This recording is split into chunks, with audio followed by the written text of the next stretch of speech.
microphone on? Doesn't sound like. No. David?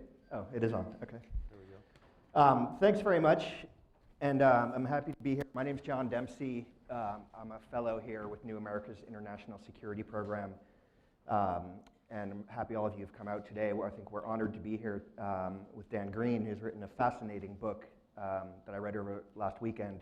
It's a quick read on a difficult and complicated subject.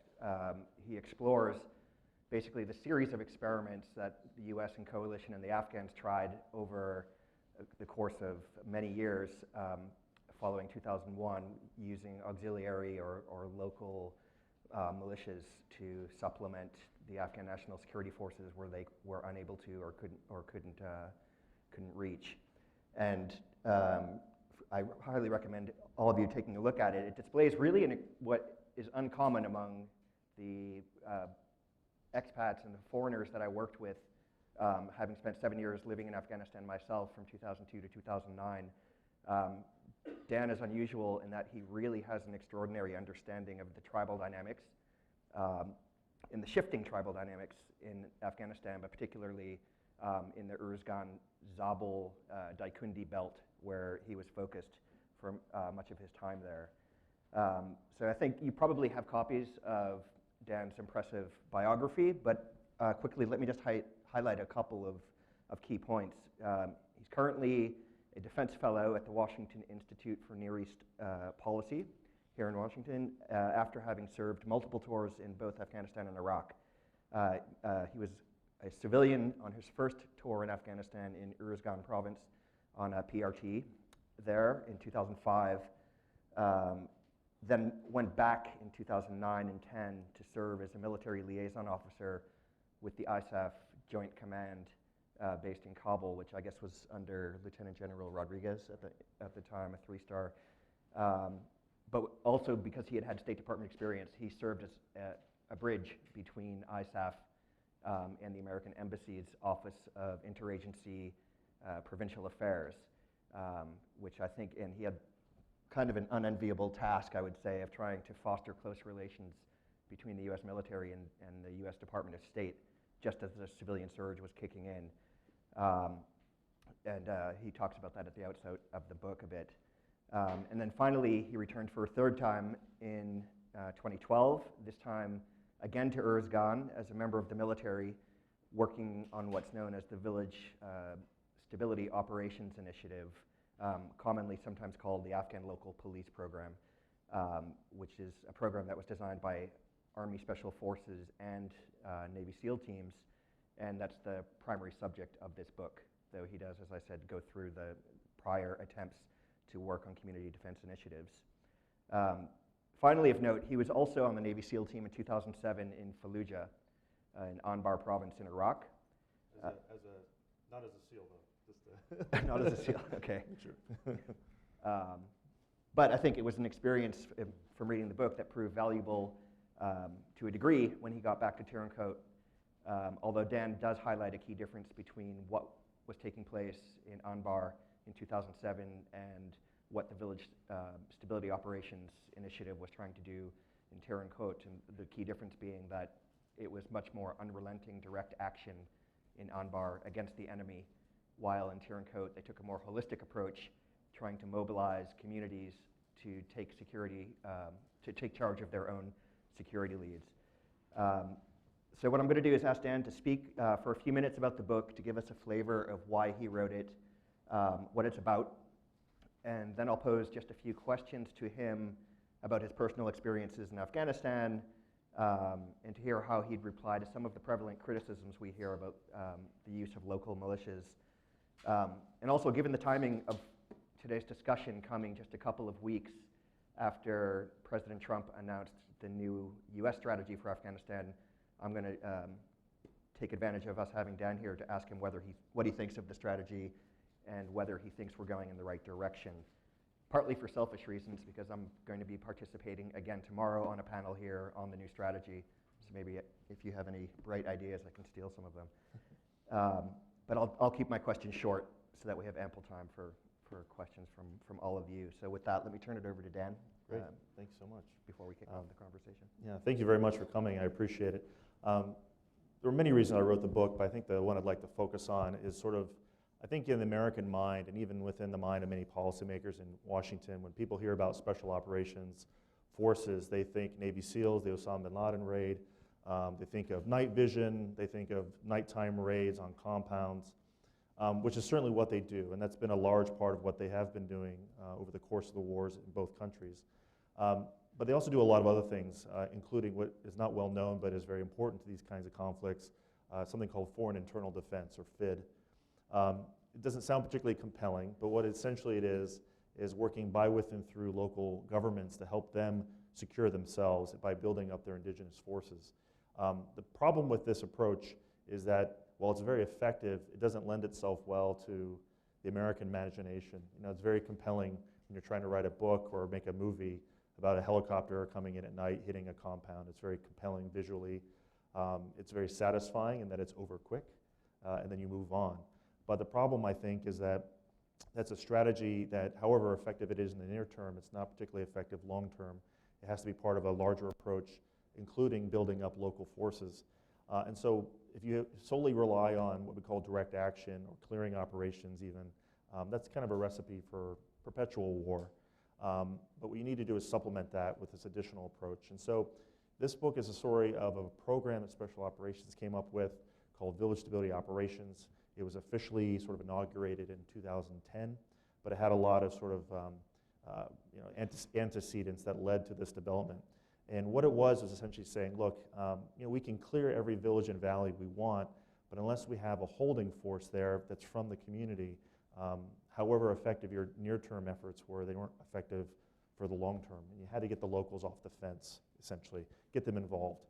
It was also a recognition that a lot of our approach as a country to dealing with Iraq and Afghanistan is very top-down. And this recognized we needed a bottom-up approach to kind of reach up while this other hand was reaching down. And it was also a recognition that essentially the Taliban used a strategy starting in 2006 very effectively and continuing that was very different than we had initially thought of. They essentially were trying to mobilize the population as much as intimidate them. And they had a bottom-up approach that was holistic. So in 2006, when the Taliban really came back in large, substantial numbers in Afghanistan, they had a strategy that was tapping into tribal conflicts. They were tapping into the need for a paycheck. They were tapping into cultural things that was very difficult for the Afghan government as well as the U.S. to really take advantage of. The way I like to think of it, there are 4 questions that General McChrystal asked. He put this in a Foreign Affairs article in 2013, which I've sort of taken to heart. He says, when we first went to Afghanistan, the first question on my mind was, where is the enemy, right? We've just been attacked, let's go after him. But then as the war continued, his second question was, who is the enemy? Who exactly am I fighting? And then he said later on his third question was, why is he fighting? And then fourth question was, how do I defeat him? And I think in a lot of ways those 4 questions mirror this developmental process over the course of the war within special operations of thinking through not just how to fight the Taliban better, but how do you build stability in villages so that what you do is enduring. Great. Thanks very much. I'd like to kick off with one question. I mean, the book jacket says, I can read from it here, that SOF adopted to the unique demands of the local insurgency. This is a rare inside look at how they confronted the Taliban by fighting a better war, and in so doing fundamentally changed the course of the struggle in Afghanistan. And given what we've heard from General Nicholson earlier this year as to the trajectory of things in Afghanistan, given what we've seen on the ground in terms of the Taliban gaining more territory, more spectacular attacks around the country, how would you argue that this actually did fundamentally change the course of the war when it seems like things continue to go downward? Well, what I meant by that is that when it comes to the local Taliban, it fundamentally changed the dynamics.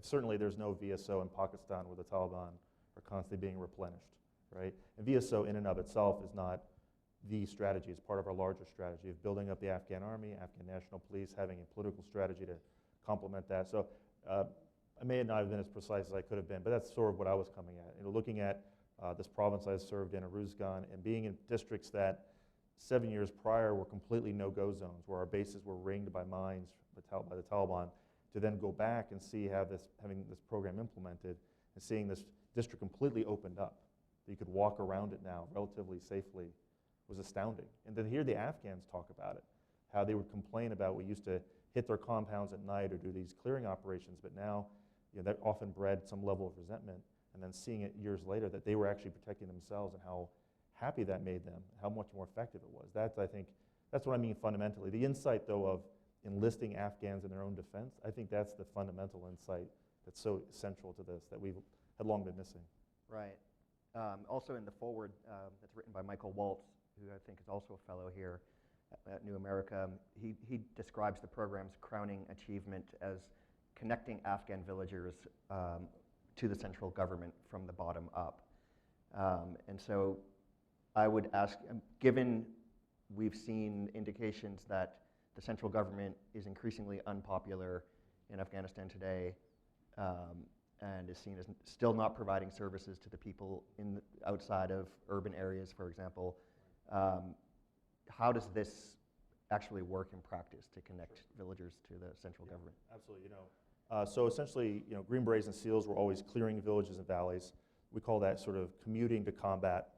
And there was essentially an insight that, okay, we need to be in a district or a village in a persistent manner, persistent presence.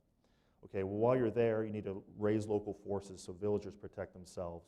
We have to make sure that we're not creating militias, we're not creating a competing source of authority or security against the Afghan state. So all the Afghan local police that we would recruit with the Afghan National Police were vetted by the US, vetted by the Afghan government, received a portion of their salary from the Afghan government, a portion of an Afghan National Police salary, so not a full salary. And then they were logistically provided everything they needed, uniforms, bullets, salary vehicles, through the Afghan National Police. So logistically, they were controlled by the Afghan state. But the only way you got to a local deciding to volunteer to protect his own community is because you've mapped the community, understand. You'll never know it fundamentally, but you have a better appreciation for the conflicts between different villages and personalities and tribes. You try to mitigate that through your presence as being kind of an honest broker. You work with the village elders, so you're now meeting regularly, almost like a city council, if you will, to put an American perspective, where you're talking about these problems. And then as they become familiar with the program, they start to volunteer their young men or military-age males to be part of the solution. And then as you build out this force and they're trained in their own villages, they're taking security on themselves. And you're there to support them. They're supported by the Afghan National Police. And so you're essentially empowering local governance. You're bringing security to the people from their perspective.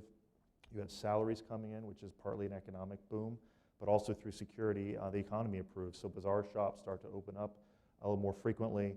Roads start to open up. So these are sort of things that we created. But as well as raising these local forces, we had something called, and they were deliberately, I think, the names were deliberately sort of opaque. District augmentation teams, provincial augmentation teams, et cetera. These were essentially uniformed personnel who were acting as political mentors. We'd have one per district, one per province, and we'd have a regional and then a national team. And what these people were doing was sort of acting as political advisors and mentors to police leaders and political leaders. It's kind of a way to influence the Afghan system, almost like a shadow government. I say that somewhat tongue-in-cheek. But it was a way to sort of say, look, having worked with State Department, there were limits to what state could do. Often there were force protection concerns and other limits, just they didn't have enough people. So this is a way to sort of use politics as well to link these villages to their government and exercise influence. So why not just recruit these people and put them in the Afghan National Police? Why do they need a separate structure? Sure. So every district would have an Afghan National Police Force, but sometimes people didn't want to make that their full-time job. They had a bazaar shop they ran, they had a farm they had to run. So this is a way of supplementing their income. It was also a way of identifying people who could eventually become Afghan National Police members full-time, if that's something they desired. So it was a way to sort of supplement formal security forces. So every local villager who joined the Afghan Local Police program was one less villager who could potentially join the Taliban for a paycheck. The other aspect of this too is when you're in the village in a persistent manner as the US, and you're working with elders and villagers, the Afghan police and Afghan special forces are there often. you'd sort of sort of knit together these provinces that are very disparate through like a logistical sort of hub. So the provincial chiefs of police owned all the logistical stuff, and so it kind of knit together these districts in a useful way, I thought. Okay. So today, the ALP program was intended, I think, to be a temporary program when it was first put in place in 2010 by President Karzai, and it was capped at 10,000. And then they elevated the number of ALP to, I think, 30,000. Right. And today, I think there are close to 30,000 ALP members in close to 200 districts in 31 provinces, if my memory is right. And what I hear about the upside to the Afghan local police being is their trustworthiness. Right. Because these are people who come from the communities. They're chosen by members of the community to provide defense against the Taliban in their areas. They know the areas, they know the structures of the community, the tribal structures, the clan structures, and people have vouched for them. And they also get 4 weeks of training, I think, which is about half of what the ANP used to get. I don't know if they still get 8 weeks. Sure. But the results have been mixed, as they have been for... You mean excellent and super excellent? Not quite. I mean, from what I've read about the Afghan Local Police Program, estimates are about 1/3 of the ALP groups have been successful, and about 1/3 have failed, and then the other is kind of a mixed bag. And on the failed ones, there are serious allegations of things like human rights abuses, civilian casualties, that they become predators themselves once they're in these positions of power, given weapons, given salaries, and that they abuse their own populations, that sometimes local government officials will take them and use them as bodyguards for themselves as opposed to having them do what they're actually supposed to do.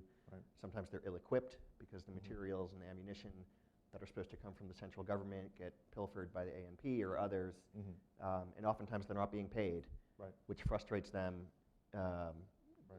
seriously. So what can be done to address those concerns? When the program was developed, it was an outgrowth of a lot of experience with many of these similar issues. It was a very conscious decision to not create militias. It recognized that, like all the Afghan security forces, there's a potential for abuse, right? So part of that, and these aren't absolutes, it's sort of efforts to mitigate it. There was definite screening of these people by the Afghan government as well as local community leaders. There was screening by us. We taught ethics and what have you, just to start with that. ALP members had to be drug tested. Again, these were initial attempts to address this. The first ALP effort started in 2010, 2011, suffered from some of the challenges you talk about. So there was an ALP sort of 2.0, as people recognized you can't roll in the militia you had been working with into the program. There was a deliberative methodology and approach of how to engage communities locally. In my experience in the Uruzgan province in particular, it was a heck of a great initiative, because I take the district, and I talk about it in the book, a district called Shahidi Assas, which had a forward operating base there named Cobra. And in 2006, it was essentially completely ringed by landmines, and the Taliban had completely controlled the district. And the team that was there was virtually just struggling to survive their tour versus looking to pacify that district. And they had about 40 people on that rotation in that base. They had 22 casualties and about 7 killed. It was amazing. I mean, this is 2006, so I was there when that occurred. 6 years later, through this program, we brought in 3 additional Green Beret elements to the district. We started recruiting locals as part of this program. And what it did is it completely opened up this district. And so I actually went on, I talk about it in the book, went on this trip where we drove all around the district. There wasn't a single concern. I mean, it would definitely have had IEDs and complex attacks and ambushes in 2006. And I quote the elders here. The key part of this book, too, is often memoirs about Afghanistan are more about us than the Afghans. And I have a lot of dialogue and meetings with the Afghans to really say, look, take what you want about what I'm saying about the program. Here's what the Afghans are talking about. And we have these elders saying, we remember when you clear out these districts, you would often arrest the wrong people or kill the wrong people, and then you would leave and we'd have to deal with it. But now we're organizing, we are protecting ourselves, and we really appreciate it. So yeah, any program in Afghanistan will have challenges. And to me, that's a challenge to improve it, not to abandon it. So what do we do when we go into a place like Afghanistan that's so complex in terms of the number of tribes and the rivalries among tribes and within tribes, and we go in and we want to work with the government and the state institutions that we've been helping to build up. But those institutions are populated by individuals, and when people see us giving money and assistance and training and cars to certain people, like in the case of Erzgan, to members of the Popolzai tribe, Right. Doesn't that then make it seem like we're duplicitous in saying we want to build an inclusive nation, or we're just dangerously naive Right. to the complexities of Afghanistan, Right. and we may have the best intentions, but we're Right. just going to exacerbate tensions? Right. Usually if you look at the U.S. experience, when we have had to invade a country or have a substantial presence there, at the outset we're the most confident in our abilities, but we're the least wise about the people and the struggles, right? And then you kind of have this crossover point as the war drags on, where you're finally wiser about things, but the will to do what's required has started to diminish. And one of the themes of the book at the end is I talk about how our government's really designed to fight nation-state wars. State Department does interstate diplomacy, development community, intelligence community. We're all designed to do these kinds of things. They're usually top-down. We usually fight long wars with short-term strategies. Constant rotations prevent the accumulation of wisdom. We don't have a holistic approach. We have a very bifurcated civ-mil divide as well as other divides, and then divides from strategic down to tactical. And then when it comes to countries like Afghanistan or Somalia, the countries like this that aren't considered strategic for a long time, there's not a well of wisdom about these places. If you want to have a long-term career, in Washington, better to focus on China, let's say, or Russia or something like this is considered more strategic than these kind of edges of empire that aren't particularly hospitable or particularly compelling. So a lot of this is about sort of this process we went through. We recognize that we're not well designed to do this. How do we design a program to do this the right way? How do we, studying the Taliban strategy, how do we use that strategy against them? And that's kind of what this program was. But keep in mind, this is Afghanistan. 9 years into the conflict, this program came about. Why did it take that long? And there's a reason why it came from the Green Beret community. They were there at the outset of the conflict, and they were looking at 5, 6, 7, 8 tours, and they're like, we're clearing the same village and valley again, where I lost my friend the last tour, or another friend 2 tours ago. There's got to be a better approach, a wiser approach. So eventually you got to wisdom, but boy, wouldn't it better to have that wisdom in 2002 or 2001, So that's to me, it's a lot about bureaucracies not being well designed to do these kinds of things, but eventually getting there, but by that point, the will to persist is kind of almost gone. Yeah, and I guess I would add the short rotations of people going out to Afghanistan. Most people, I think, go out for one-year tours, and don't speak the local languages. Security restrictions keep them on their compounds largely. They don't get to interact with the local communities so much. Really hinders our efforts to accomplish the mission there. And I think so it's unique what Special Operations Forces were able to do, actually getting into these villages and spending time with Afghans at the village level, which is unusual. But the time you were there in 2012 was also at a time when insider attacks, so-called green on blue attacks against Americans, were increasing by the Afghan forces that we were trying to work with.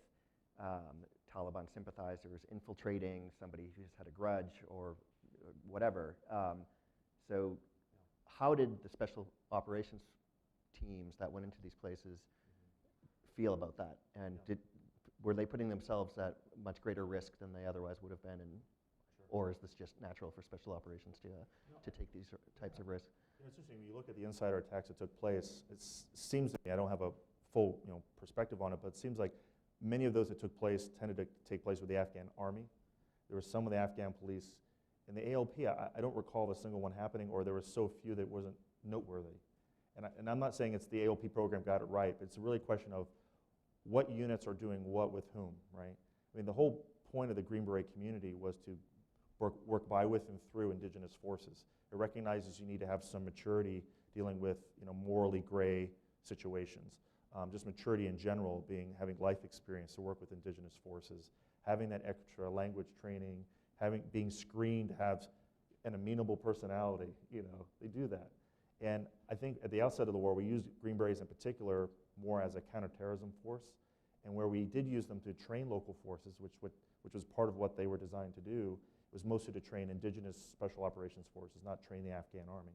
And then when we started to focus on building the Afghan security forces, it's a huge military we have to build. And so it's always a question of numbers versus quality.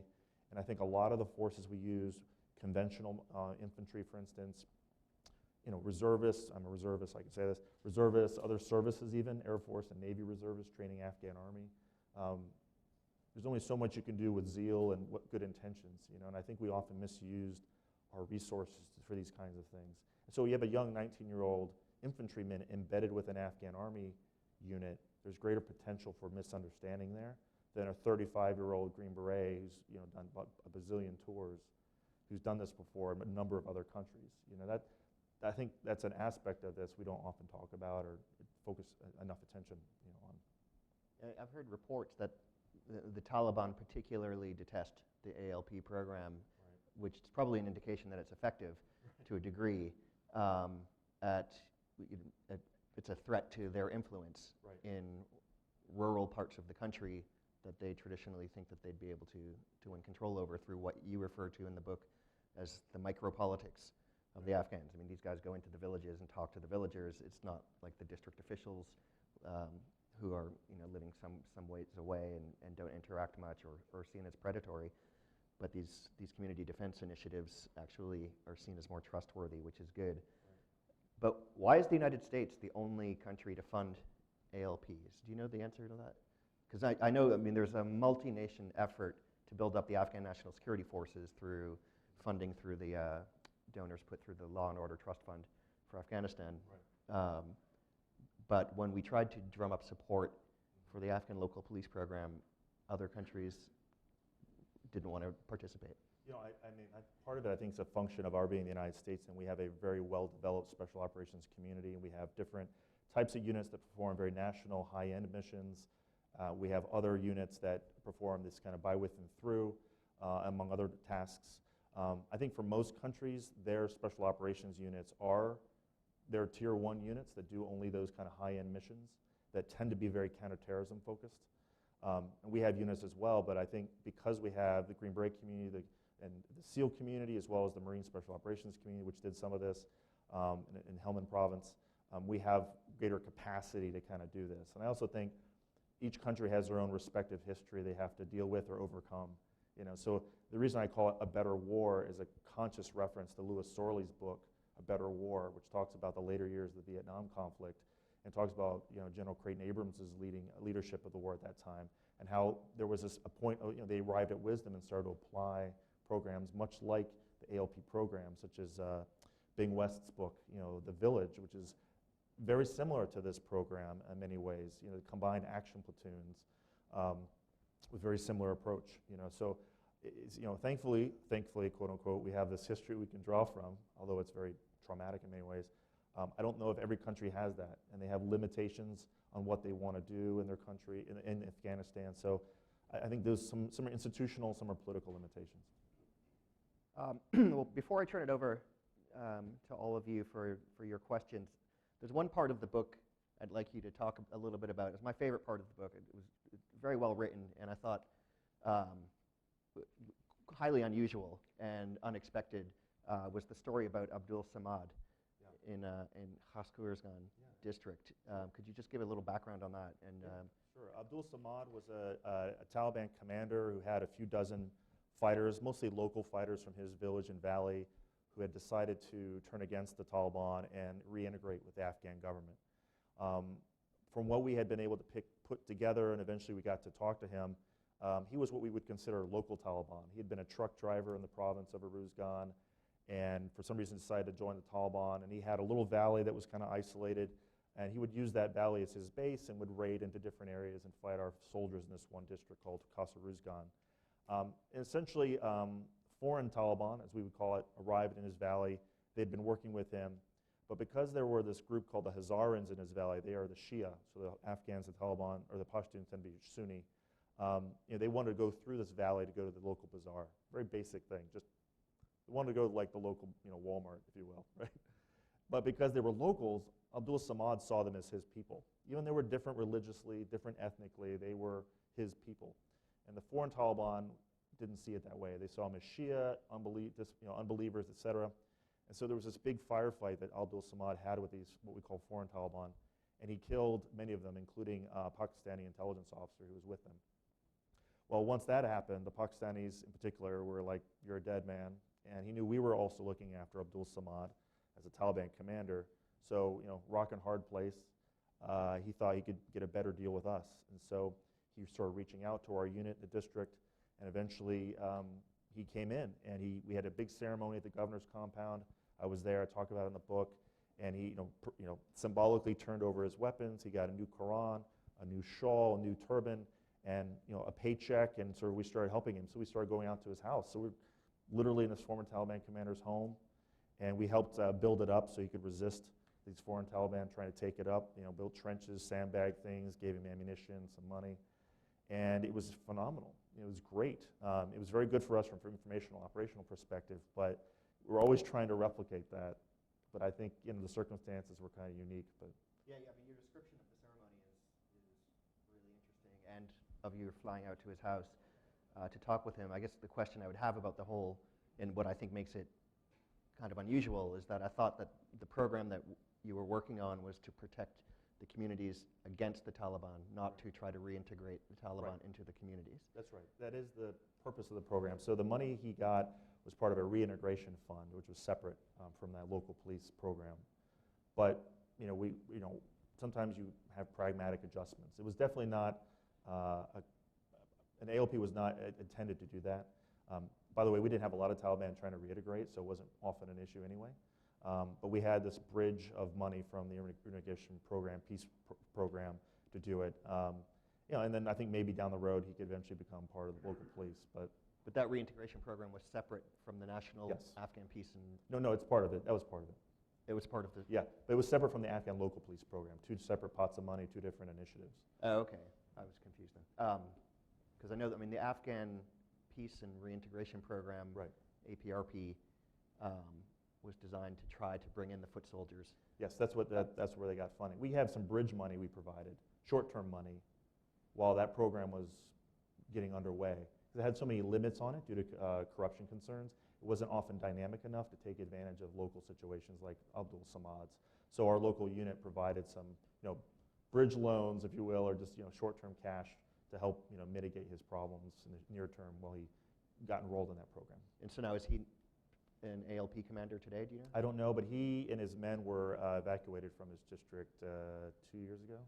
The Taliban have arrived back in large numbers as conventional size type units, and they're starting to try to overrun districts again. So, not uncommon these yeah, days. right. Okay, well, I'll turn it over to the audience. Maybe we can take 2 or 3 questions at a time, and then let Dan go forward if anyone wants to kick off. So I think, yeah, if you could introduce yourself as well, that'd be great. I'm Dan. I currently work with SIGAR, but in a short previous life, I was an infantry officer. So we touched a little bit on how, approximately a third of the ALP programs were successful, a third, eventually failed, and then a third were basically a mixed bag. What do you think are the relevant factors that made the successful program successful, and what was it that failed about the failed programs? I'm not sure I necessarily agree with those numbers, to be honest with you.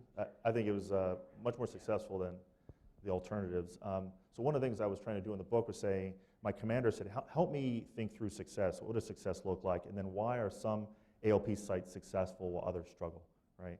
So I visited, we had 17 sites. I went to 15 of them. And one of the things I did there, I said, look, the view was, oh, this commander doesn't get it, or the Afghans weren't ready. Very squishy factors. So what I did is I sent away for a statistical program when I was over there, and I gathered data on all the 116 or so sites we had in country. I thought, let's do like a regression analysis on that and see if maybe we can figure out what factors there are. So I looked at characteristics of the unit, I looked at characteristics of the district, characteristics of the province, and the government. So I looked at, how many miles or kilometers does a district share with Pakistan, thinking that would be a negative indicator. How long has the unit or the U.S. had presence in that district as a positive indicator. So I ran the numbers, and like anything in Afghanistan, data is hard to gather. Most of my data was at the district level, whereas most of these ALP are kind of in a part of a district. But I found some interesting factors. More work needs to be done someday. But numbers of miles you share with Pakistan, not positive. Ruggedness of the district helps a lot. So if you're a completely flat district, it's very easy for the Taliban to get access to the population. If you're extremely mountainous, it's very hard for us. But there was a middle zone I found that was actually quite helpful. If you got a few Afghan local police volunteers, you could use the mountains and the valleys as almost like additional men. You could control a few entry points. So that actually significantly helped. So there are like little factors like that I kind of looked at. I talked about that in the book, just sort of how do you measure success. So that was a lot of it. But going back to like expertise, like some of the folks on this deployment I was in, we had one captain who had done 4 tours at the same forward operating base. The Afghans were like, "Welcome back." I mean, it's like his second home. How it is. So that was another, I think, contributing factor. Some districts that say, like in Helmand, where we'd recently cleared it with Marine forces and other forces, security was relatively new, and the U.S. presence was new. I think they often struggled with ALP. Whereas in Ruzgan, we'd had a presence there since 2001, 2002. So they knew us. We were a part of the fabric almost, the community. Yeah. Other questions? Yep, right there. Thank you. My name is Wahidi, student from American University. Thank you for this opportunity. Since we're talking about stability as well, you and John very rightly mentioned the importance of cultural training as an important and central element into any stability operations, even today. But now, about 16 years into the effort today, we still see some of the very basic mistakes that happened at the beginning still continue to happen. We saw what happened the other day with the leaflets, and I know some of you know it.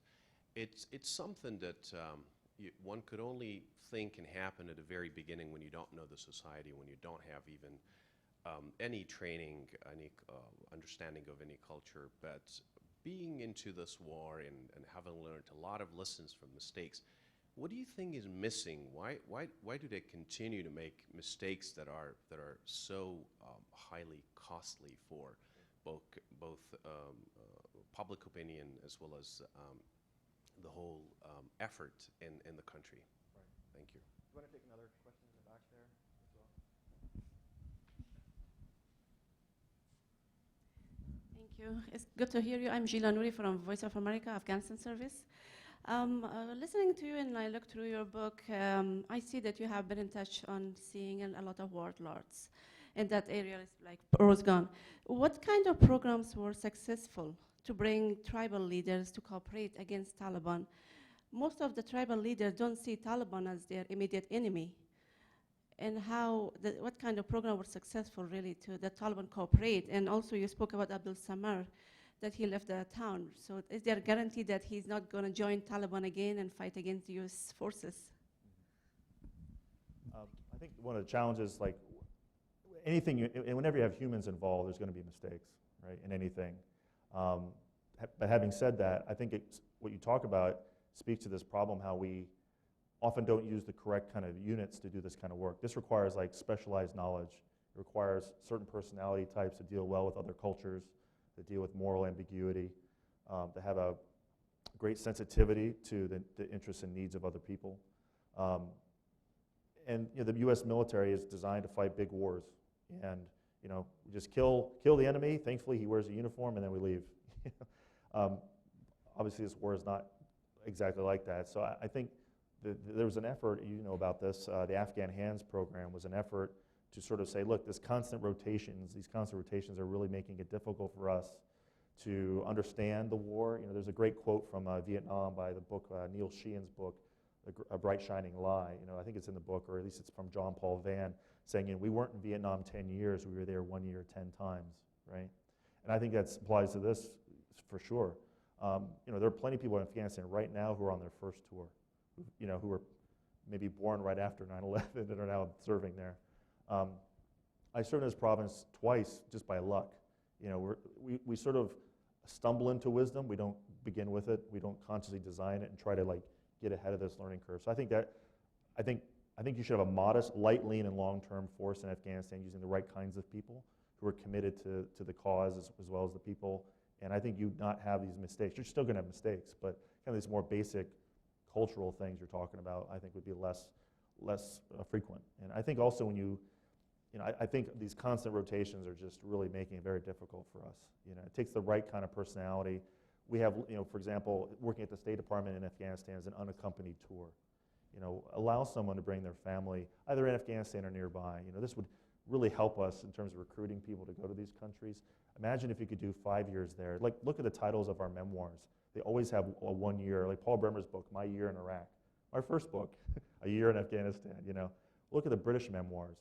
Was it 18 years in the Khyber Pass by, you know, Robert Warburton, you know, or General, I can't remember the name, the second commander of the Afghan war, 41 years in India. You know, India's different, I get it, but like these titles speak to the kind of mentality, you know. So I think to me, I think that's certain stuff you need to talk about. Now, I don't know if Abdul Samad will return to the Taliban. There are no guarantees in Afghanistan. But Afghans, I find, are very pragmatic survivors. What was another aspect of your question, just to make sure I addressed it? Yeah. Sure. So on the political side, you know, we had these provincial reconstruction teams and district stability teams, which were State Department, USAID, and sometimes UN to kind of work with tribes to understand the drivers of instability at the local level. The ALP program was an effort to sort of, through understanding the human terrain and recruiting locals to protect themselves, in a way you kind of mitigated a lot of these tribal conflicts as well. So that was an effort. I mean, the UN has pretty robust efforts there, and USAID and State Department, you know, their efforts are, they have the lead for this, but they don't have a lot of resourcing. So when I was there with State Department, my whole goal was to understand the tribal problems. And there was no file I could pick up at the embassy on that. You had to figure it out by yourself, you know. So I think it's difficult to try to do that when you're having the Taliban overrun districts, you know. The thing I was struck by with the ALP program is once it was really implemented, the kinds of violence changed. So in 2006, when the Taliban came back, you'd have a couple hundred Taliban try to overrun a district center. It was very difficult in 2012 to find, you know, 40 Taliban or 30 Taliban. And the kinds of attacks the Taliban were mounting tended to be individual level attacks. They couldn't recruit enough locals or, you know, intimidate them to participate in larger attacks. So you had more individual suicide-based attacks, assassinations, heavy use of propaganda to try to use public opinion to sway things. However bad those are, I'll deal with those all day compared to 200 Taliban attacking my base. You know, and that, you know. You're talking about in Uruzgan? Yeah, in Uruzgan specifically, right. Yeah, so, thanks. Other questions? Yes, another. Sorry, one more question. Yeah. Mr. Green, another thing is about warlords and new generation of warlords. You said many people join Taliban for paycheck, and some people, and also you also wrote about Season of Assassination, Green and Blue, and a lot of young people come and join Afghan forces, but they work for Taliban. What do you think about these new generation of warlords and just they're also fighting against Americans? What do you think, what is the policy or something to counter such things or spread among young people to stop it? I'm not as familiar with the new generation of warlords. I kind of worked with an older generation of warlords. Well, I think, again, Afghans are pragmatic, and they read the same papers and watch the same TV shows that we watch about the war, and they have a feeling that we were, you know, President Obama said we were going to end the war, or at least end U.S. participation in it, and it's okay, well, the Americans are leaving, okay, and people are pragmatic, and warlords are local entrepreneurs, you know, where the Afghan state is weak, warlords are strong, and warlords provide, you know, a paycheck, security, it may be your tribe. The best way to address that is to provide enduring security with formal security forces with this tiered approach, local police, national police, Afghan National Army. I think that's the best way. You have to have a political strategy too. You've got to have tribal balance in the way you do it, otherwise inevitably you favor one over another and that causes problems, and the Taliban exploit those seams, you know. Any other questions? Yes, right here. My name is Akbal Danish. I work for PEX Afghanistan. So my question, as you mentioned earlier, that most of the soldiers, they have done several tours to Afghanistan, but they just go there only for a year or 9 months to a year. As you know, that the new strategy, Eric Prince, the head of Blackwater, proposed for President Trump that if we could privatize the security strategy in Afghanistan, will that work to work closely with the ALP if we send private sectors to Afghanistan? Will that be a successful program? I understood it wasn't to, quote, privatize the war, but to maybe expand training of the Afghan army to private contractors. Is my understanding of it. If training the Afghan army by using contractors as well as regular U.S. soldiers, I think that's something that we could look into. I think that makes some sense, because one of the problems of the war was always saying, well, yes, we should use the Green Berets to, train the Afghan army, but there aren't enough of them, right? That was always this argument you would hear, which is, kind of true. So if this is a way to train the Afghan army in an enduring way, but my critique of that is, like, we should be able to do this as a country anyway, and we should have that capacity. We spend so much money on our forces to fight foreign wars. We don't spend anything like the same amount of money to, like, raise indigenous forces and do this the right way. It's always an afterthought. We use, like I said before, National Guard, reservists, other services, conventional, to raise local forces or train indigenous forces. And those are good, well-meaning people, but you've got to use the forces that are designed to do that, to let them do it.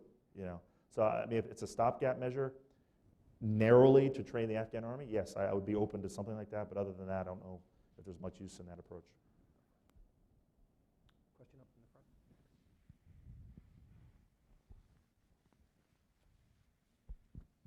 the front. Hello, James Masenchik from SIGAR, also a Marine officer in former life. Pretty interested in the CERP program that was implemented in Afghanistan, and I haven't had a chance to read all of your book. Looking forward to seeing some of the metrics that you were measuring. Could you speak a little bit on how your teams implemented CERP, or what you saw some of the effects to be from that program? Sure. Thanks. The CERP program is the Commander's Emergency Response Program, right? And so it's a low-level dollar amounts, could go into the hundreds of thousands even, I think, to build build schools, build wells. It was an attempt for military commanders to have some financial ability to address local problems and reinforce success or whatever. By 2012, I think we'd already gone through a lot of the lessons learned about the problems and challenges of that program. A lot of our approach by that point was very much by, with, and through the Afghan government and getting their systems, financial and otherwise, to work well. By and large, we kind of, I think, stopped using CERP at the provincial level, and we'd use it out in isolated districts with very low dollar amounts. I think, but when I was there with the provincial reconstruction team, CERP was our bread and butter, for sure. And then USAID would supplement that with larger dollar amounts. All the problems of the CERP program, the challenges of it. We really tried to be very fair in our balancing our money, but if the goal was to work with the Afghan government, well, if you work with the Afghan government, you're doing the right thing, quote unquote, but if it's controlled by one tribe, you're undermining that, that good work you have to do. So, that getting to that, there were problems that were along the way, but I wasn't as involved in the CERT program by that point, but yeah, I know it has its challenges, and yeah, we've all either made those mistakes or hopefully learned from them, so, yeah. Yeah, I mean, on that question and more broadly on U.S. assistance, I mean, what I've seen and researchers have shown is that we disproportionately put a lot of assistance into volatile areas in Helmand province and Kandahar and elsewhere, which people living in some of the more safer areas of the country, like Bamiyan and the Central Highlands, and where there was less violence, were not getting the peace dividend. They weren't getting the development projects because we were trying to win hearts and minds in areas to get people to stop fighting. Right. But the impact of that was often counterproductive, because as you highlighted, one person's irrigation ditch will help that particular village, and then they will view the United States as choosing sides in a conflict between clans and long-standing feuds that have gone on that we just don't understand properly. So our assistance, while well-intentioned, I think often wound up being counterproductive. Any other questions from the audience? Okay, we're running a little bit ahead of schedule, but I want to turn to the question that I'd started with earlier about the recent change in American strategy and your views on that generally, and the likelihood for success. But also I'd like to ask you, what does success in Afghanistan mean? Right. President Trump said that we're going to win. We're going to have a dramatic shift from the Obama administration's policy, and we're going to win. And what I heard were the two kind of important shifts, although not exactly shifts, from what had been done before was this: we are not going to withdraw the American presence based on some arbitrary timeline. We are going to stay in Afghanistan until the conditions on the ground allow us to leave. I think President Obama actually later in his second term had come to the same conclusion and was going to leave the decision to the next president as to how our departure would look. Whereas early on, for sure, he did put arbitrary deadlines of how we were going to withdraw. And the other shift that I heard in the speech was we are no longer going to do nation building. And he didn't elaborate on what that meant, and I think it was probably a line meant for his political base and the Bannon wing of Trump supporters who think we should be doing nation building here at home and building America's infrastructure. Why are we spending so much money in these far-flung countries? We should just be there killing terrorists, and that's it. And I think just last October, the international community in Brussels pledged $15 billion to Afghanistan in civilian assistance, which to me seems to be focused largely on nation-building type projects. Call it what you will. Anyway, so I'd be curious to hear what you thought of the speech, where you think it's going, whether we have things going in the right direction, and if not, what should we be changing? Sure. I think he said a lot of things, frankly, I agree with. I think it's important when you're serving over there in uniform or another capacity to know at least you're trying to win. Because, hey, I want you to put your life at risk for a possible negotiated, ugly withdrawal that may or may not mean your sacrifice is worth anything. There's something to be said for saying that you're there to win. I think the idea of conditions-based withdrawal or conditions-based success is absolutely right. But again, it's about resourcing. It's really about resourcing.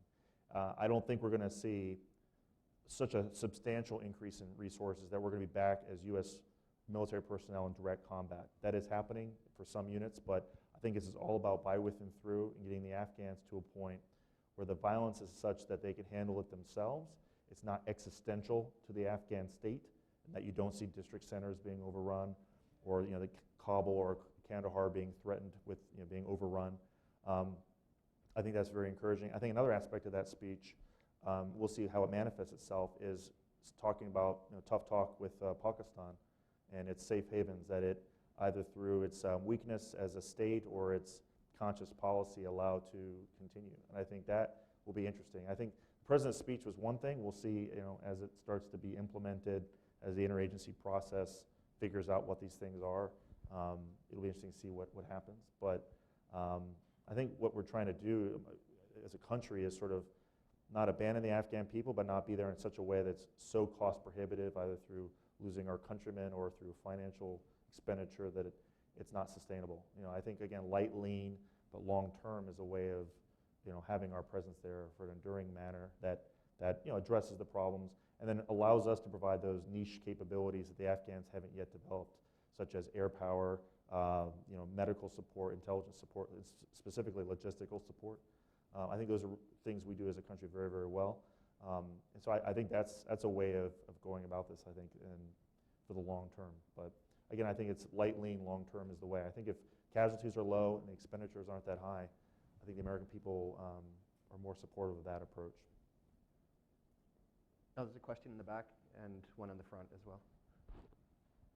I'm David Hoffman, writing a review of your book for the Foreign Service Journal. It's already, at 16 years in, it's already America's longest war ever. And one can imagine it going on almost forever in the future.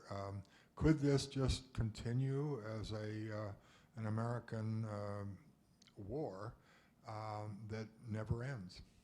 Well, I think everyone often talks about the longest war, but it's also one of our least deadly conflicts we've been involved in. You know, when you look at enemy casualties of U.S. personnel compared to many previous wars, they aren't that substantial. I think that's partly why we've been able to stay as long as we have. It's not been as deadly as past conflicts. But yeah, I think you have to ask yourself, what's the alternative, right? I mean, that's like anything, what is the alternative? To me, it's, do we allow the Taliban to reassert themselves? Do we allow safe havens to exist for Al-Qaeda, ISIS? Are we comfortable with Iran seizing control by and large of Western Afghanistan? If we're okay with that, that's fine. Then let's have that. You know, that should be the policy discussion. But I think the Afghan people definitely don't want that themselves. And I think if we do this light, lean, but long-term approach, that's a sustainable strategy. And again, it's by, with, and through. Getting the Afghans to do it themselves, working with them as partners, as friends. And I think that's where they are at too. I talk about in the book the transition of the province to Afghan control. You know, like anything, we're kind of like the friends who don't want to leave, who are staying at a friend's house, you know. And that's kind of where the Afghans are as well. They don't want us there in a large presence, but they do need our support as friends and allies. So I think that's the way to do it. I mean, looking forward. I think precipitous withdrawal that's not based on conditions on the ground, you know, we kind of saw a little bit of that in Iraq. You know, that's the only, if there's anything positive about ISIS, is that it taught us that precipitous withdrawal can often have negative consequences, and I think that's true for Afghanistan as well. And I think the President Obama arrived at that point as well, kind of saying, oh, we can't end the war too quickly. If we pull out, things won't be good. So I think that's an enduring lesson. I don't want to go back there because I'm still in the reserves. I could conceivably go back there again. So I have every incentive to not screw this up, you know. So that's kind of how I look at it.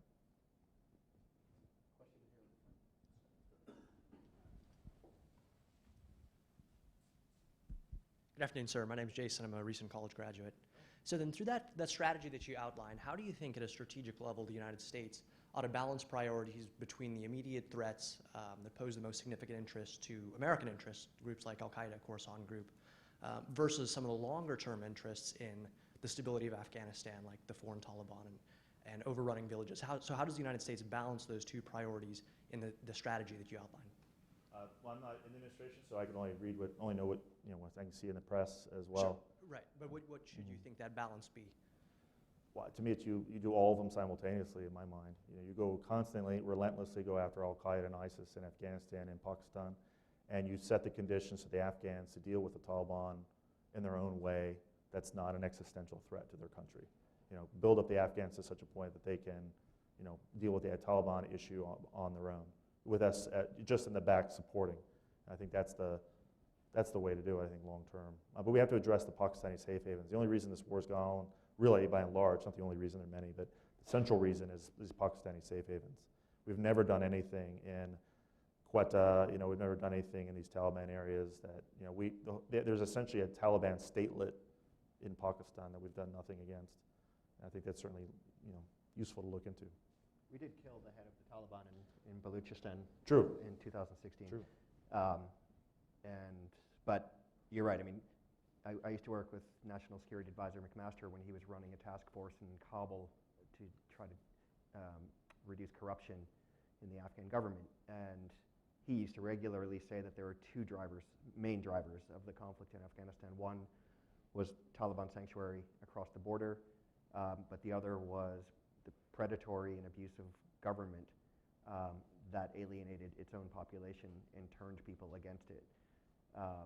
And so the concern I had from the president's speech when he was saying no more nation building, we're going to obliterate terrorists and destroy the enemy, was that it was going to stop looking at the governance questions and only focus on kinetic aspects of this and the training of the Afghan security forces to be able to continue the kinetic aspects so we could go, which I think will be problematic because if we depart and there's no Afghan government that's viewed as reasonably popular by its own people, the struggle is going to continue. And I think that opens the opportunity for international terrorist organizations to potentially find sanctuary in Afghanistan itself.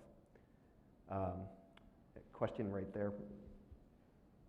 Hi, my name is Alexander Norbercash. I work here at New America. do you think the Afghan local police believe in the national government, like the concept of Afghanistan as a country, or do you think they're only there for their own personal provinces, counties, et cetera? One of the sort of phrases we had in the ALP program was "from the village." You know, it's sort of saying we recognize that most villagers don't necessarily conceive of the Afghan, an Afghan national identity per se. You know, so it's sort of saying, hey, what is the self-interest of a villager, and then harness that in a way that links him or her to the beginning of a relationship with the Afghan state. You know, that was kind of the effort. It was recognizing that sovereignty doesn't exist internally to Afghanistan equally all across the country. So this, it's kind of that gray area.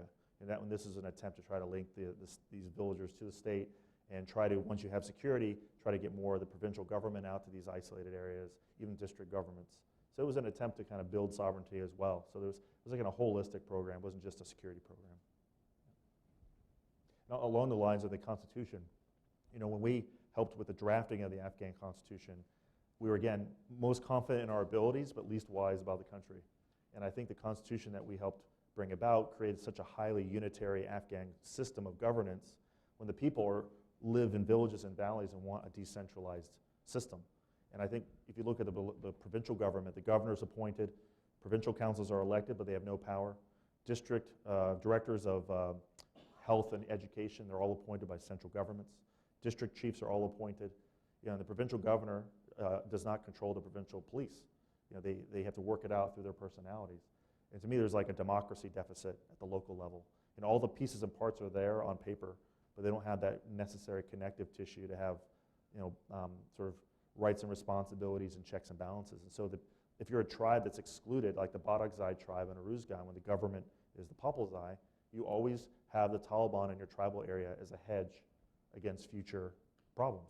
And that was the problem we had in the book, and we did a lot to try to mitigate that. That took a lot of time to even understand that. So that's an aspect of this that people don't often talk about. There was a modest decentralization of the Afghan government in 2007. It was very modest, and I think we've got to look at that as well. Yeah, no, it's a good point. I mean, I was working on the Constitution drafting back in 2003, and we raised these points with the Afghans to talk about the importance of decentralization and their views on it, and almost unanimously, the Afghan drafters of the Constitution and the people that were going to participate in the Loya Jirga to approve the Constitution and other Afghan leaders that we spoke with wanted this highly centralized state at the time because they were afraid that their institutions were so weak and the country was so fragile following the fall of the Taliban that decentralization would sort of allow the regional countries, Pakistan, Iran, Central Asian countries, to sort of build their own fiefdoms in respective parts of the country, and we'd see the splintering of Afghanistan. So they wanted to have this highly centralized structure similar to what they had had under the king when they had relative peace and stability for a number of decades in the 20th century, and sort of return to that model where on paper it's highly centralized, but de facto at the local level people are taking care of their own concerns. But I think you're right that was 14 years ago. Things have changed, and we've seen how things have worked, and maybe it's time to revisit this whole notion that the president should be appointing every district governor and every district police chief, and let locals decide how they're going to choose people. Any other questions here? Yeah. Hi, my name is Jack Krapansky, independent, unaffiliated. I had a question about poppies. How significant are they these days in the economy? Are they getting more significant or less significant? Right. And how does that affect like what those local police are doing? Is that their job or not their job? Right. I don't have a current understanding of where the poppy situation is, but when I was there before, our view was, try to have positive programs that would incentivize farmers to replace poppies.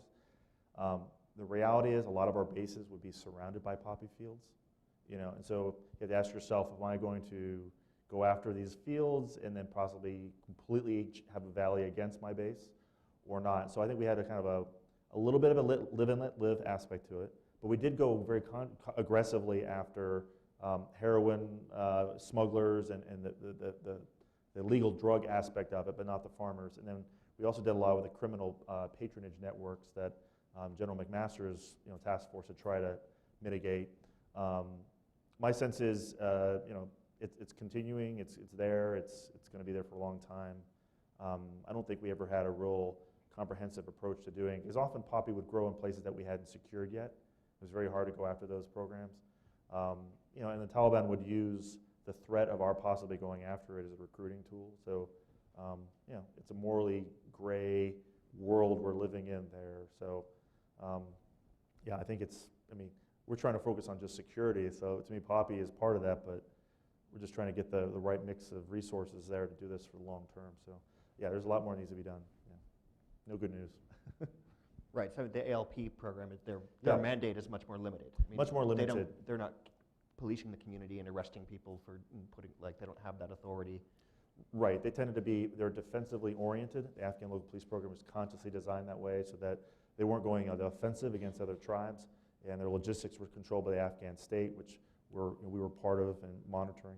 But no, they weren't doing like traffic tickets, things like this, or identity theft. There was no such things, they were mostly just manning checkpoints throughout their villages, controlling main roads, protecting villages, protecting bazaars, and then it's concentric networks or circles, right? So they were the outer circle. The Afghan National Police were in the middle there with them as well, Afghan National Army, and then we were sort of a honest broker between all three. Okay. Other questions? Okay. I guess I'll ask one last question. And if anyone else has anything that they think of, feel free to jump in. We've got a little bit of time. But a program that started soon after 2001, I forget exactly when, run by the Ministry of Rural Rehabilitation and Development, was called the National Solidarity Program, which was an attempt to allow, at the village level, people to make decisions for the types of projects that they wanted to have built, infrastructure projects, be it a health clinic, an irrigation ditch, a school, a well, a new road, or whatever, to try to bring decision-making and governance down to the local level. And it was implemented through international and Afghan NGOs, I believe, who would go into tens of thousands, I think it wound up being 20, 25,000, maybe more villages in the country, which I think is about 2/3 of the number of villages in the country. And they would gather, depending on the village, local leaders. It could be elders, it could be religious leaders. Both men and women would participate. There might be already existing jirgas or shuras in the village who would come together, and they would have these block grants, and they would say, look, donors are funding through this ministry, this program, where you get $50,000 or $100,000 or whatever it is, to build a project of your own choosing, but you guys have to tell us what it is. And then we have to come up with a plan and see if it's feasible and all of that, which was an attempt to allow local villagers to feel that their lives were improving and that they had a say in setting their priorities. Did you come across that program at all when you were in the villages in Uruzgan? When I was with the PRT in 2005, we were working very closely with the MRRD on those programs. So we were very much aligned with that. And then, when I was there in 2012, I was attached to Special Operations Community, but there was a PRT still in the province. So our goal was trying to get the situation stable enough that it would allow the Afghan institutions to go out there to do those kind of things. So that was to me, it was all about building institutions and institutional resiliency, and then connecting the different parts of the Afghan state in such a way that it served the interests of the Afghan people. That was kind of that was an aspect of the approach. It wasn't just security; it was good governance, development, and then the SERP money that we had at the ALP level was very, very modest. It actually, by making us somewhat starved at the local level, forced us to rely more on local institutions and local resiliency and be more innovative with what we had. When I was in Afghanistan in 2005, we didn't have a lot of resources in the country, but it made us more modest in our goals. It made us more realistic in what we could achieve. And I think that's the right kind of way to go about things. I think we spend way too much money in these countries, and I think that's an aspect of our bureaucracies that that they want to do this. There's a top-down approach. There's a whole way that we do this as a country, which is correct on some levels, but often is not the right way to approach it. It's top-down, constant rotations. We spend a lot of money. It's force protection conscious. We embrace technology solutions. We're very risk-averse. And all these things are more for our convenience than the interests of the locals. And and eventually you get to this point where you have that bottom-up approach. But just one other aspect of this is I think the VSO ALP program, the concepts that are part of it can be applied to other theaters. I mean, if you look at how Al-Qaeda in the Arabian Peninsula and how they operate in Yemen, a lot of aspects of what they do is similar to the Taliban people strategy. There's a lot of places where we could apply aspects of this. It doesn't have to be U.S. necessarily, but you look at how the enemy organizes himself and how he tries to exert power. It's often this population-based approach. Yeah, there's coercion, no doubt, but there's also a hearts and minds element. And that to me is like really key. And not that it's always the go-to reference point, but like the British Empire had a lot of these irregular type forces. You had the Southern Desert Camel Corps in Transjordan led by General John Glubb. You had the Hadrami Bedouin Legion in Hadramaut in Yemen. You had the Khyber Rifles. You had the Frontier Scouts in Waziristan. There are these kind of irregular forces that are tied to the state that fill these niche capability needs, and we should be able to do that. When you walk the halls of SOCOM, almost every picture is about helicoptering in at night, going to the range, some really high-end vehicle you're driving, which is great, and you have to talk about that, but you don't see the Afghan Shura. You don't see a lot of training of indigenous forces because it's not particularly compelling or sexy work. For every movie like American Sniper or Lone Survivor, which are amazing movies, there's not going to be a movie called American Engager, about the highest number of confirmed key leader engagements in Afghanistan. There's no American Shura. And this goes back to last part of the book, is we misremember these wars relentlessly.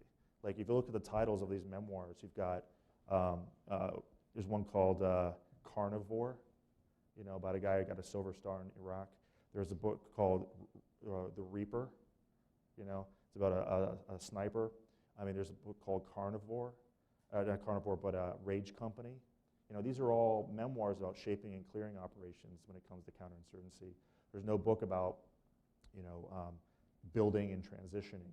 And they're usually written by junior officers on their first tour, combat arms, SEALs, Green Berets, Marines, MARSOC.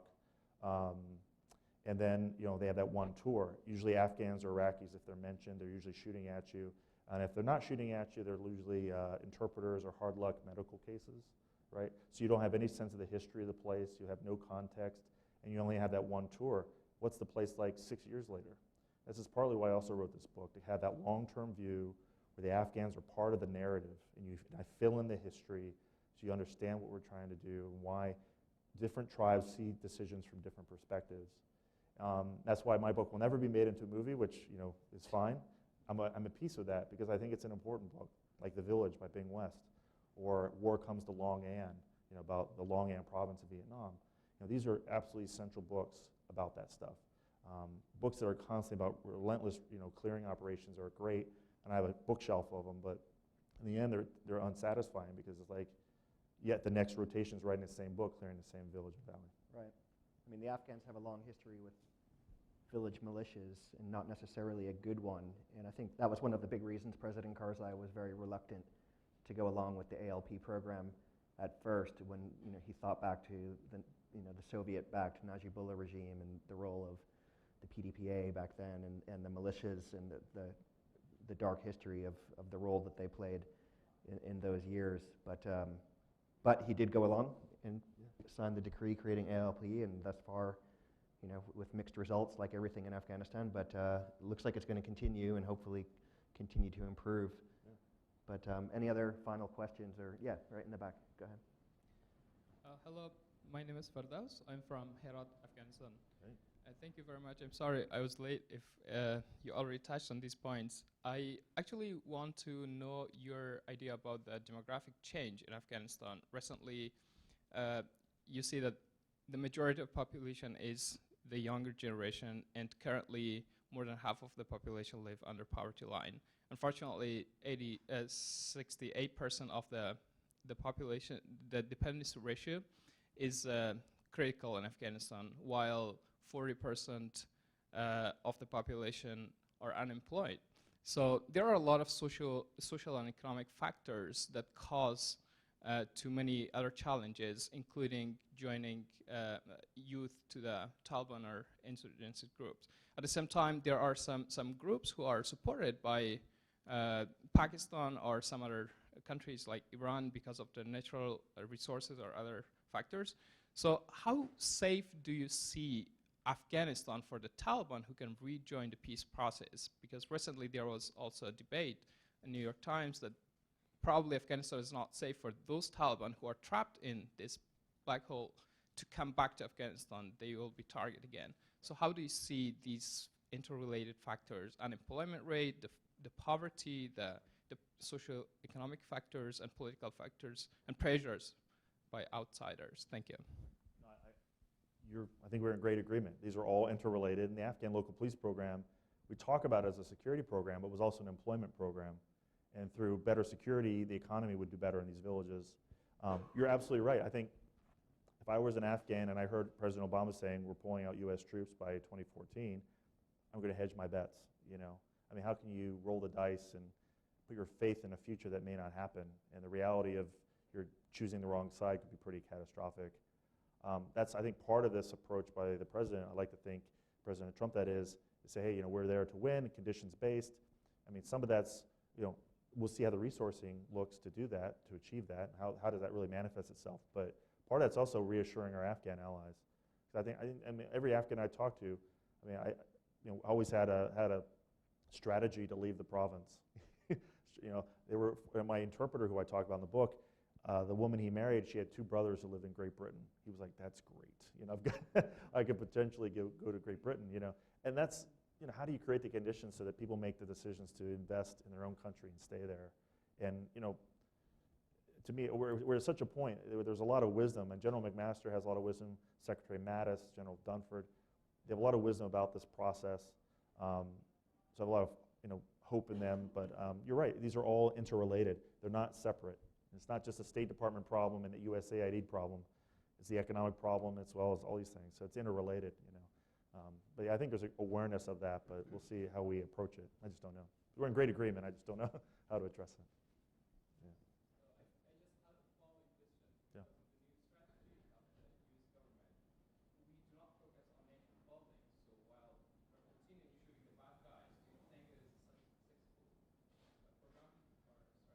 Well, I think there's a political, I don't think it's that easy, and I think the reality of how that's going to be implemented, we'll have state building, but I think nation building in people's minds in the U.S. is like throwing money at problems. So I think to me it's about quality, not quantity, and it's about, you know, to grow indigenous forces, you're building the state, you know. And I also think the Afghans are at a point too that I look back to Aruzgan, significant, substantial differences when I was first there in 2005 versus 2012.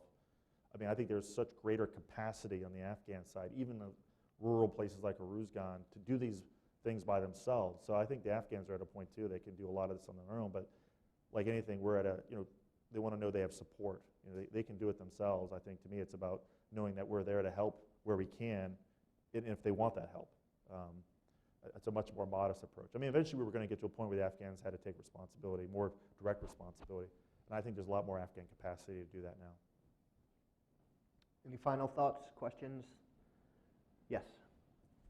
So you're Mike Steiner, research specialist at DB. I was actually in Afghanistan. Okay.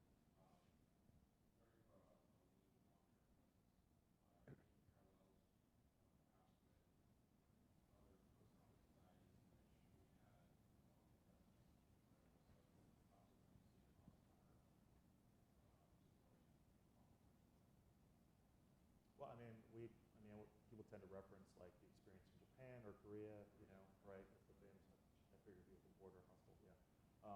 Yeah, I think there are, I mean, but even if there were no precedents, like what's the problem set require, you know, to get this the right way for us down the way? You know, I don't want to be so historically deterministic that because it hasn't happened, we can't do it.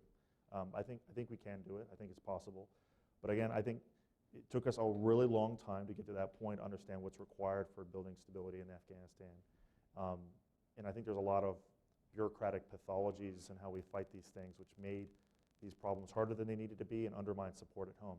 I mean, we were so poor in 2005 when I was there initially. We didn't know we were poor, but that was okay. We fought the war. We lived more like the Taliban and the Afghans, which made it better, I think. when we started having, I talk about this sort of tension in the later campaigns because we're finally wiser about the war, but now we've got reflective belts we have to wear. We're getting speeding tickets at Kandahar Airfield. My first tour I lost weight. The second tour I gained weight. Third tour to me that's like, you're doing the wrong thing maybe when you're gaining weight. You got to live like the people, I think. But yeah, I think there are ways of doing it, but we have to overcome ourselves and how we're organized bureaucratically, I think, to do it. Because there's constant rotations just are killing us. To me, it's getting a right mix of people, supporting them the correct way, giving them this on-ramp to like a long-term tour. And this is true for Yemen as well as Somalia and other countries. I think that will do us so much good for this effort, but it's very hard. Everyone wants to. You did 7 years there, right? You said. It's great. Yeah, I was not with the government. But that's fine. But we should create the conditions to allow someone like you or others to do that. Think of the benefits to the effort, right, from that experience you had. So yes, we're in great agreement. I just don't know exactly how to do it, but I think that's the way to do it for going in the future. Okay. Any last? Yes.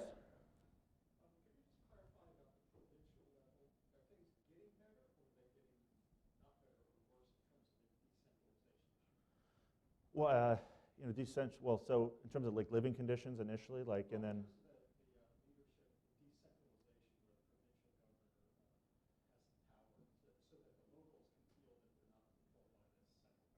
Well, I think outside of that modest decentralization of 2007, I don't know if there has been, at least formally, any other additional decentralization.